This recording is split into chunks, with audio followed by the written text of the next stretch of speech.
welcome to Platonic Soul. I hope you've been well. In the last couple episodes, I've been talking about how existential alienation, or you could say psychic alienation, a sense that the psyche is divided against itself, runs through ancient Greek culture.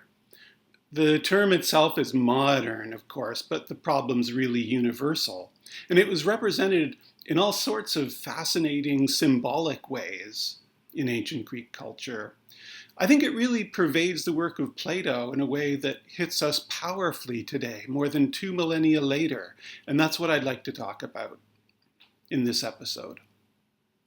Many scholars have noticed how what the Greeks called agon, which means conflict, struggle, or competition, played a big role in ancient Greek culture. It's there, of course, in the Olympic and other games. But competitions also took all sorts of other forms, for the best plays, for example. And at least as importantly, agon, in the form not just of physical fighting, but of these eloquent verbal back and forths that we see, is central to the great Homeric epics. The Odyssey and the Iliad are, in a sense, almost nothing but agon. So it's not surprising that we see agon running through the works of Plato also. It's there most obviously in the form of his writing. Apart from a handful of letters, Plato's writings consist entirely of dialogues, somewhat less than 30. It's hard to specify the exact number since scholars aren't agreed on the authenticity of all of the dialogues ascribed to Plato. But at the core of these dialogues is dialectic, the clash of opposed views. But there's also agon in the content of the dialogues. What I mean by that is there's a tension between right and wrong that runs through them. Often not just in the sense of correct and incorrect, but of good and evil. This is one of the things that I think makes Plato's writings different from much other philosophy, especially the philosophy of our own time, and makes it, to me, more engaging. This is the stuff that relates to the decisions we all make in our own lives. As Socrates says in the Republic during discussion of what justice is, it is no ordinary matter we are discussing, but the right conduct of life. You don't have to read much of Plato before realizing that the Socrates of the dialogues, who Plato tends to use as a mouthpiece basically for his own ideas, is motivated largely or perhaps mostly out of moral repugnance at the so-called sophists, these often traveling teachers who seem to have emphasized in their teaching the importance of rhetoric, the ability to win arguments which would have been useful to them in the courts. It's not easy for scholars today to judge their teaching fairly because so much of what we know about them comes from the highly critical descriptions and depictions of them in Plato and Aristotle. But it's clear that the Socrates of Plato's dialogues despises them, seeing them as motivated more by a love of profit than of the truth, and similarly, as inculcating young Greeks with a higher regard for persuasion, the ability to win or seem to win an argument, than wisdom. Again and again, Socrates pits himself against sophists in the dialogues, sometimes quite mercilessly. Sophistic thinking comes across as the great enemy because it sees truth and goodness and justice as relative, often in Plato's writings. And Plato saw this attitude as the cause of immense harm. In the dialogue Gorgias, for example, he engages with a sophist of the same name about the rhetoric that he teaches, and he says at one point, "I believe there is no worse evil for man than a false opinion about the subject of our present discussion." You also don't have to read very much of Plato to realize that underlying this ethical conflict is a psychology of self-division. He sometimes talks of the psyche as divided against itself, most famously in the Republic. You may be aware of the division of the psyche Plato imagines there. It's division into these three parts: the rational, the spirited, and the appetitive.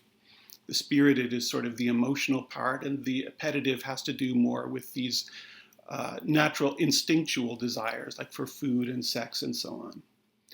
And it's a pretty big theme of the Republic, actually, this idea that virtue and vice are the result of the unnatural ordering of these three. All is well when reason is in control, but evil is turned loose on the world when the lower parts overpower the higher. He summarizes this toward the end of the Republic.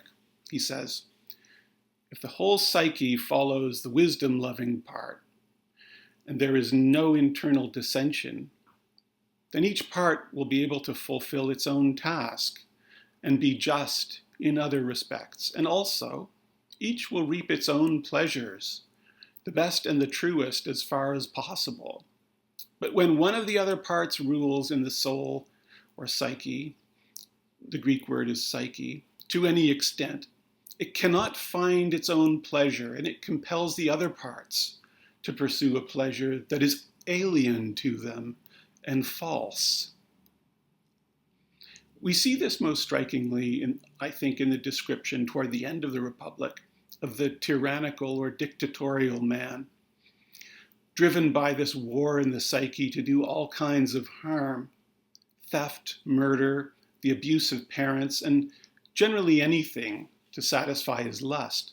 The problem, though, is actually not just evil, but an unhappy life, because one is alienated from others and oneself. A point Plato makes repeatedly. He says, they live their whole life without being friends with anyone. Their relations with other men are either those of a master or a slave, and the dictatorial nature never has a taste of freedom and true friendship. And then a little later he says, of the tyrannical man, his soul must be full of servitude and lack freedom, and it is the best parts of it which are enslaved, and a small part, the wicked and mad, which is master. And the dictator's soul will also be least likely to do what it may want, that is, the soul as a whole. It will always be driven by violent frenzy and is full of disorder and remorse. The despotically ruled soul must always be poor and unsatisfied.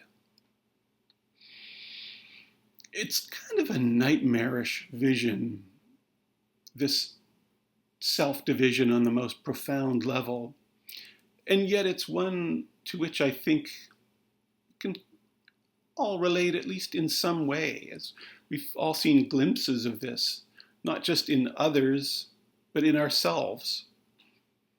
I think we all have at least some inkling of what you might call Dionysus, that is most destructive.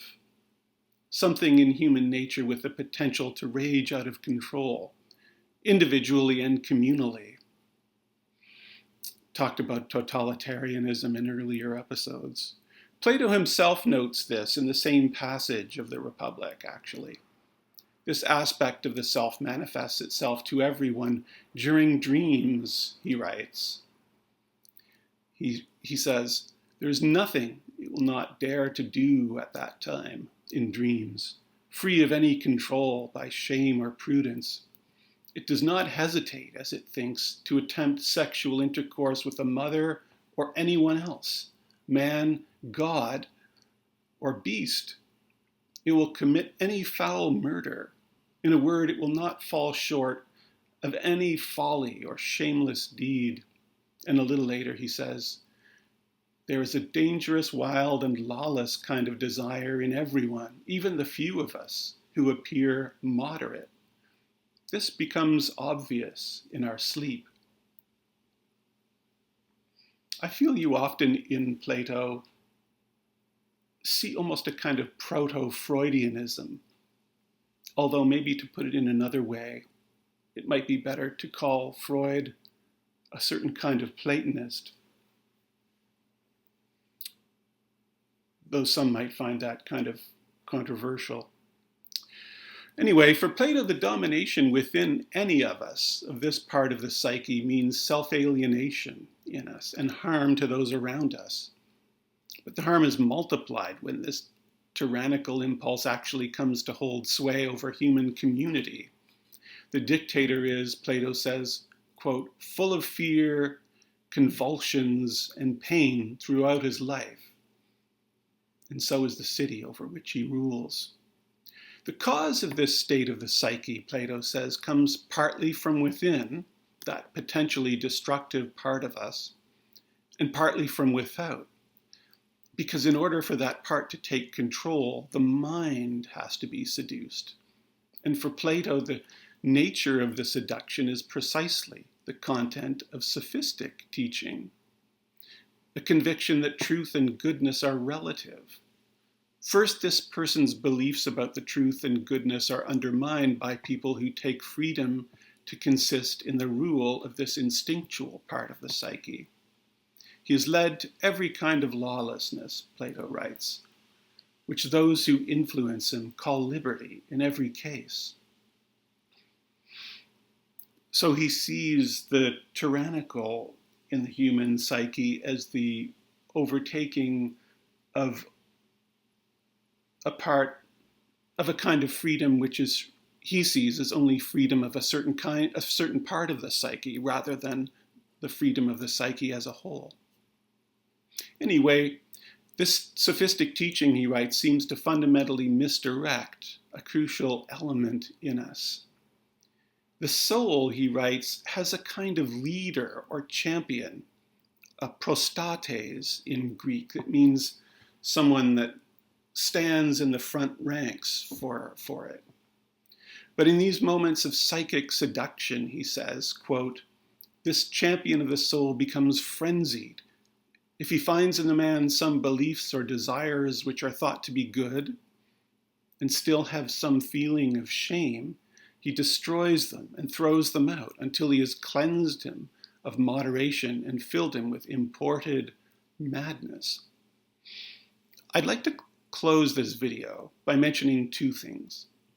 One is that, as I've touched on in an earlier episode, Enlightenment thinking, or at least some of it, I think especially what you could call naturalism, this tendency to take science as a sort of way to interpret reality as such. It's undermined belief in the reality of goodness in the name of liberating humanity. It's sort of from moral constraint, or from a doctrine that's taken to be subjective. So it's hard to read Plato and not be reminded of our current situation. Secondly, I didn't mention the name of this champion of the soul that Plato talks about, the prostates. The Greek word is Eros. It might sound weird for us to think of Eros as a champion of the soul, but Plato seems to be suggesting here that in some way Eros plays a vital role in, and is maybe even at the center of, this battle of the psyche. And since the whole of human life, from individual decisions to the ways our communities are governed, our societies, the direction our societies are going in, all of this depends on the battle of the psyche. It seems that Eros must be, in some fundamental way, for Plato, at the heart of human happiness. Well, it is, and that's what we'll be looking at in future episodes. But for now, thanks for watching, and I'll see you next time.